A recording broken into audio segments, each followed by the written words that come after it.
Every year when it rolls around to January 26, arguments erupt across the country about Australia Day. To many, it's a celebration of a great nation which gives its people a fair go. To others, particularly First Nations people, however, it's a day that marks a centuries-long, drawn-out destruction of their communities and ways of life.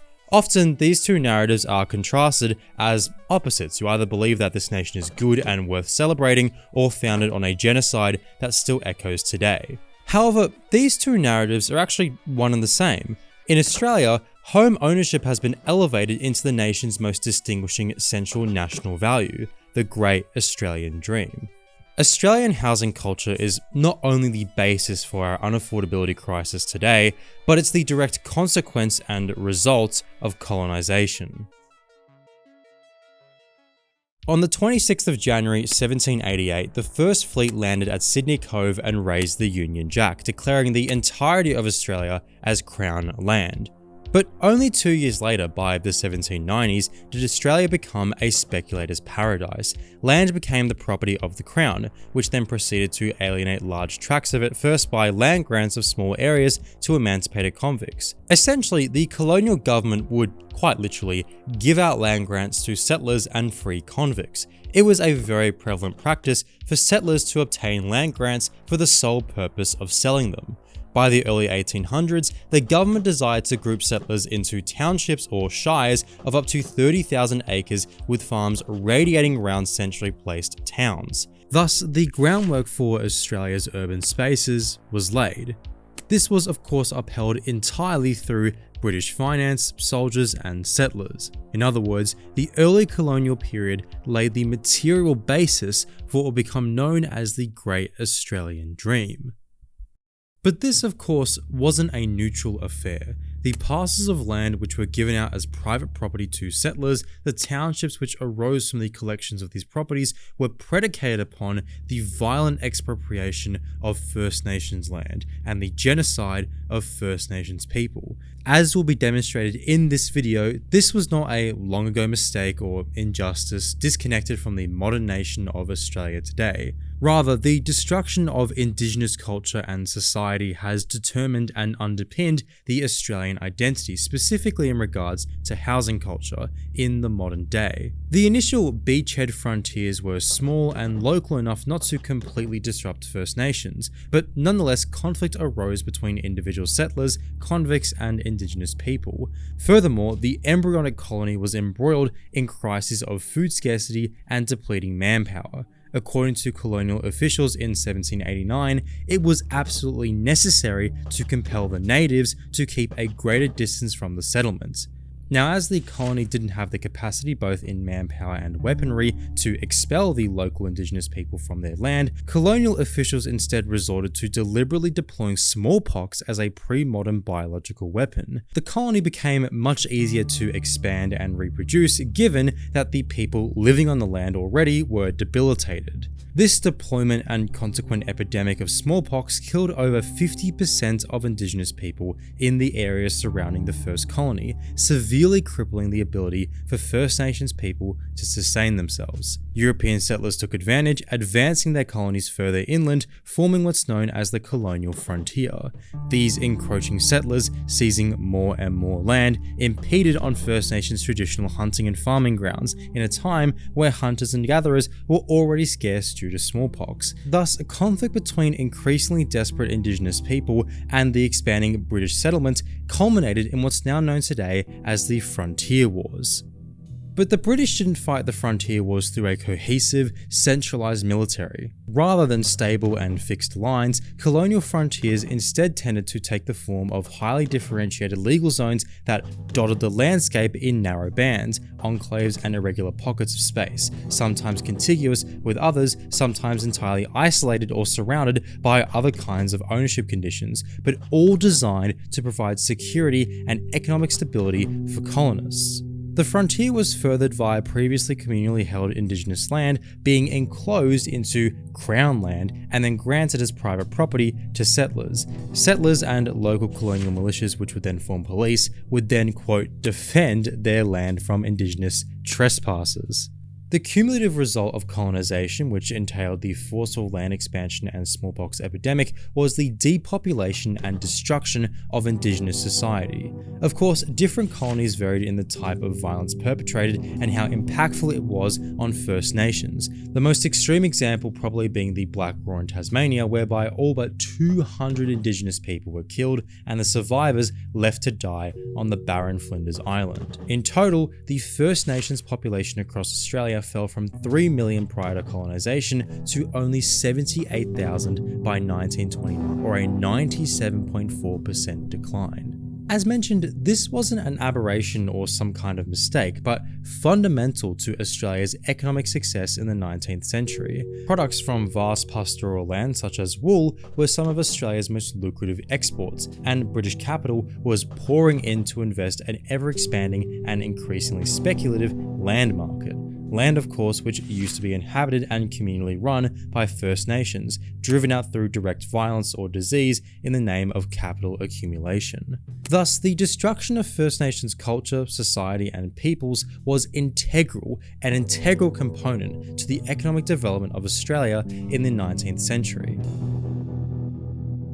Concurrent was a class conflict within the colony. By the 1830s, a land-owning oligarchy had formed, as colonial officials and British administrators were rigging the real estate market in their favour.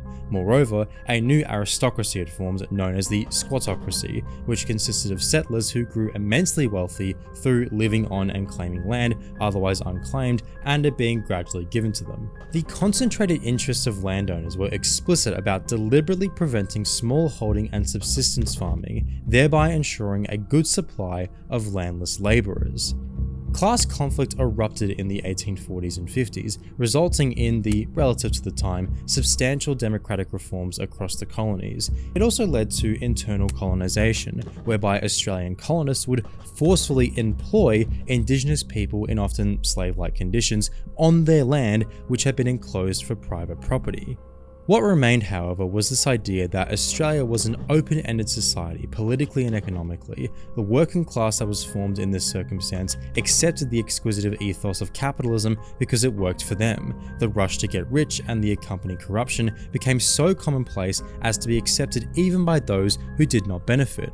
The global movement of foreign white bodies and financial capital comprised some of the fundamental components for building the property-owning democracy within these settler societies, where it became the duty of every white man to have a home of his own. The home is the foundation of the nation. It was this national myth, the idea that one could achieve social and economic stability through owning one's home as private property throughout the late 19th century. The Building Society's Gazette declared in 1866 that a man buying a home through a mortgage has a stake in the country, and it is in his interest to avoid and fight shy of all revolutionary and disquieting or factious movements, such as strikes, violent political agitation, or any calculated to hinder its country's advancements. Sound familiar? As noted by Hayward 1986, the main dimensions of the Australian housing system, therefore the Great Australian Dream, have been forged by the beginning of the Second World War. Since the 1880s, residential mortgages consisted the largest portion of bank lending into property. Since the 1870s, the largest portion of residential mortgages consisted of single-unit houses. By 1891, owner-occupiers accounted for well over half of total Australian housing. Throughout Australia's history, real estate has been the primary and most vital engine of capital accumulation. Private property ownership, as demonstrated, was seen on the onset of colonisation as a ticket to economic prosperity.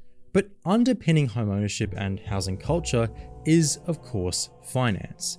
Finance capital saw Australia's real estate market as uniquely lucrative. As discussed in the 1830s and 40s, finance capital was key in artificially raising the price of land to the point of lobbying colonial governments to introduce a price floor for properties. This was done in order to foster explicit capitalist social relations, that being landowning capitalists and landless labourers. The speculative property boom ended with the 1840s depression and was followed by years of rioting, some of which was politicized. The most notable example was the Eureka Stockade, which resulted in democratization for those who owned property. Thus, particularly through the various gold rushes, the idea that one could restart their life, participate in politics, and enjoy a prosperous life was reborn. The period between the 1860s and 1890s is known as the Long Boom, as it was a time of relative prosperity and, importantly, consistent growth in the property market year on year. This was because, as opposed to the more concentrated speculation in the 1830s, property was much more dispersed throughout the population. As mentioned, a majority of loans were going towards owner-occupied dwellings, and by 1891, over half of Australians were homeowners. This meant that finance capital had a substantial and safe base of supposedly non-speculative assets, which could then be used as collateral in the event of an unlikely housing market crash. This meant that housing was not only seen as a material and social stake in the nation, which provided stability to Australians on a mass scale, but it also provided a relatively stable bedrock for finance capital to grow their investment and thereby grow the economy. Property price growth became synonymous with economic growth. By the 1880s, banks, which weren't really regulated at this point, were making riskier and riskier loans, and house prices were becoming unjustifiably inflated. The consequent crash in property prices caused the worst economic depression in Australian history. But regardless of these critical juncture points, home ownership remained culturally a dominant and ever-present goal in Australian life, and essential to the Australian identity. The banking crisis of the 1890s and the wider economic climate in which this crisis transpired fundamentally reconfigured the relationship between citizen, state, and economy. The implications of a sustained focus on the institution of private home ownership for the history of suburbanisation in Australia are largely self-evident. Root, for example, regards them as axiomatic. The bank house was everything an Australian house should be, and nothing more. It was a house for people who worked honestly and hard for their living, who procreated at a decent rate and kept themselves to themselves. As alluded to, the growth of mass homeownership is necessarily predicated upon the dispossession of First Nations. Housing programs tethered to the mechanism of credit foncier exemplify the types of transformation and the micro-conditions that underpinned Aboriginal dispossession in the suburban territories of private homeownership. It is this same culture of mass home ownership that exists today which has underpinned the excessive and speculative growth in real estate prices over the past few decades, which of course is upheld entirely by finance capital. The degree to which banks have become reliant on the housing market is staggering. Today, 2/3 of loans from Australian banks go towards housing. Banks intentionally deprioritize or crowd out commercial loans in favor of residential loans. When banks lend out money to someone to buy a home, that property is what's called collateral, meaning if the mortgage payer fails to pay the bank back, the bank can seize their property as collateral. As house prices rise, the value of this collateral also grows, meaning the confidence of banks to make more loans goes up.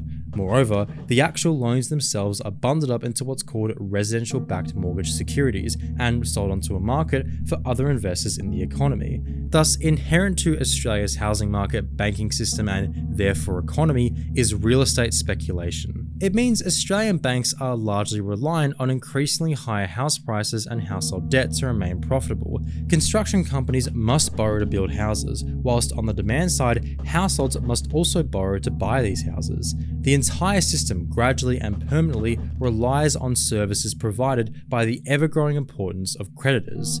What makes this particularly concerning is that the Big Four Australian banks make up 90% of Australia's financial system and are the four largest listings on the ASX 200, comprising 25% of the stock market. The total value of the property market, underpinned by finance capital, is worth $11.9 trillion, or 7 times total GDP as of 2025.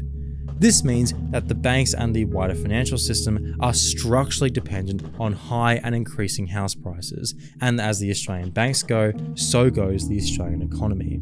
As projected by the RBA, an increase in house prices boosts household net wealth, which leads to an increase in household consumption growth. Overall, we estimate that a 10% increase in house prices increases the level of GDP by 0.7% relative to the central forecast by the end of the forecast period. Therefore, we have created an economy fundamentally dependent on the performance of the real estate market, i.e., making housing more unaffordable. The very fulfillment of the great Australian dream in one generation has ensured that the following generations increasingly will fail to reach that same prosperity. As discussed throughout the video, Australian housing culture and the broader national identity was predicated upon the dispossession of First Nations land and the destruction of their communities. As the British first landed, they declared all land to be Crown land, which was then given out in grants to be private property of settlers, free convicts, or soldiers. As more and more settlers flowed into the colony, the colonial frontier was pushed further and further into Australia's interior, marginalising the already destabilised First Nations, as their once communally held land was now the private property of settlers willing to enforce their rights with violence. The foundations of the Australian dream, travelling to a new colony to start a new, prosperous life, were laid here, and land ownership was one of the key tickets to that prosperity. This evolved to a mass scale, as by the 1890s, a majority of Australians were in fact homeowners, which delivered them relative material prosperity.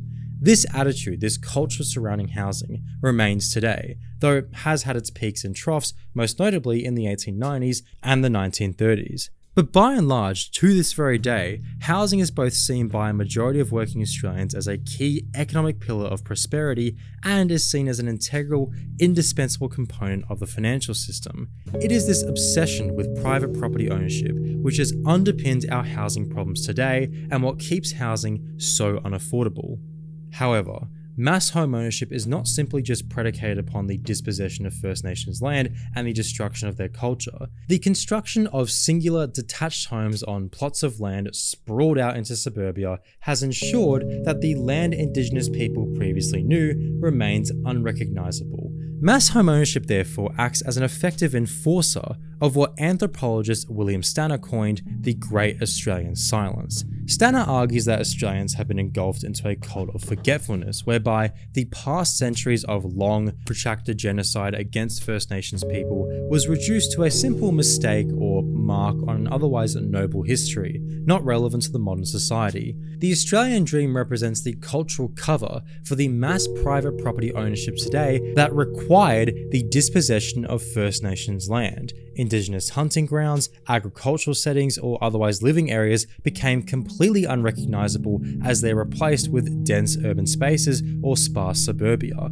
Mass home ownership thus signifies the final stage of the colonial frontier and the final stage of genocide. Implicit in this private property ownership is the extermination of First Nations people, which inhabited the land previously, but this fact is obfuscated and denied by the presence of permanent settlements. What's notable about the case of Australia is that the infrastructure replacing the previous society wasn't built or established by military or oligarchic forces, but rather established and enforced by a willing Australian population en masse.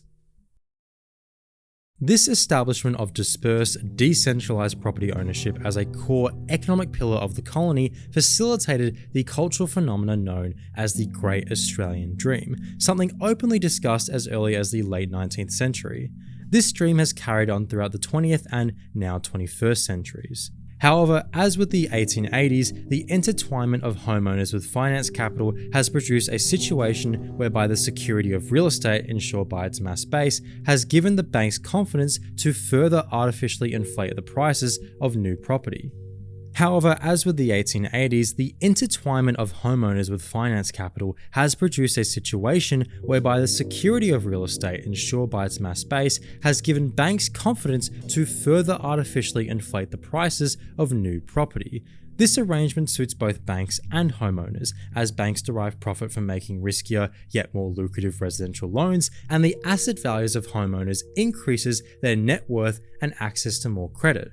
However, the children of these homeowners haven't seen a likewise incessant explosion in wages, and thus housing in Australia has become some of the most unaffordable in the world. For those who are supportive of Australia Day and what they think it entails, it is worth asking yourself introspective questions about what that day actually signified. Was what we know as Australia Today born? In some respects, yes, though in many other respects, no. In fact, arguably, the most toxic elements of Australian culture, such as our much discussed housing culture, explicitly originated at this point. These elements and their toxicity were of course a necessary result of the eradication of First Nations. But the things you might celebrate Australia for, like relatively good access to healthcare, relatively good workplace safety, and the abandonment of explicit and deeply racist policies, were fought for by people and movements who were antagonistic and fundamentally antithetical to the colonial institutions which were established from the 26th of January and there on out. The Australian identity and historical narrative is full of contradictions and short-sightedness, best exemplified by the country celebrating the landing of the First Fleet. However, as demonstrated in this video, the continuities that do exist from that period to our current are the ones that we should not only abandon, but seek to rectify.